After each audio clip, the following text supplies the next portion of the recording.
I don't care kung ano mangyari sa akin. Sabihin nyo, hindi ako manalo sa re-election dahil hindi ko kinakampihan yung may mga agenda para dito sa investigasyon. Yung aking political career, yung aking honor, yung aking buhay for the sake of truth. Yun lang sa akin. Basta sa akin, I will stick to the truth. Ano mang kalabasan ng investigasyon na ito, I will stick with it. I'm willing to sacrifice everything para lang sa katotohanan, Eric.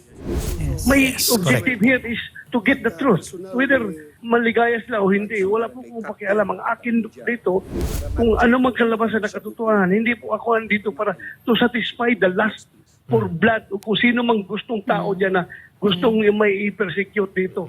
Asahan rin ninyo naman na magiging patas tayo at fair tayo. Of course, ating dapat. gagawin hearing.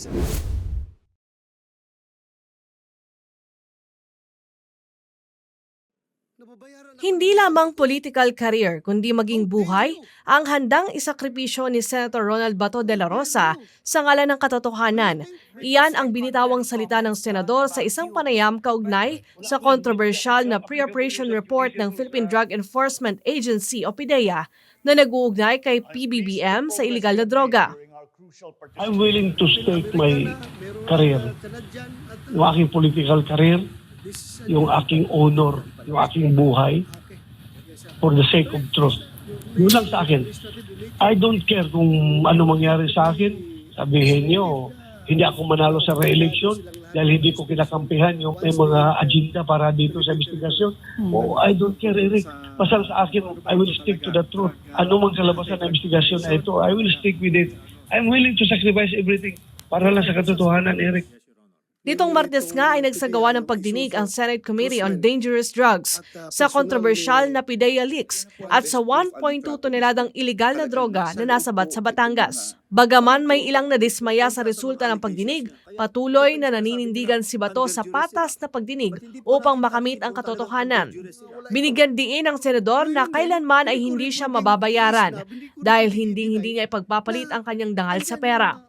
Ipinunto pa ni Bato na layunin ng nasabing pagdinig na makabuo ng batas na tutugon sa mga leakage ng mga confidential na dokumento. Yung hearing na ginagawa ko, ito po'y investigation in aid of legislation.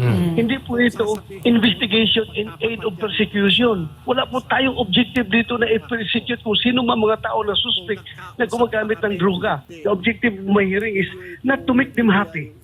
May objective here is to get the truth. Whether maligaya sila o hindi, wala po kong pakialam. Ang akin dito, kung ano man kalabasan ng katotohanan, hindi po ako andito para to satisfy the lust for blood o kung sino mang gustong tao dyan na gustong may i-persecute dito. Nangako naman ng senador na magiging tapat at hindi madidiktahan ang pagdinig sa nag-leak na dokumento ng PDEA upang makamit ang katotohanan. I swear to God, I swear to my family, I swear to my alma mater, the Philippine Military Academy, and I swear to the Senate na I will uphold the doctrine of separation of powers and I will hold it dearly yung aming pagiging co-equal branch Correct. of government na hindi pwedeng diktahan ng ibang branch of government. Asahan po ninyo na hindi tayo magpapatakot, hindi tayo magpapa-intimidate, hindi tayo magpapa-influensya. But asahan rin ninyo naman na magiging patas tayo at fair tayo. Of course, ating dapat. gagawin hearing.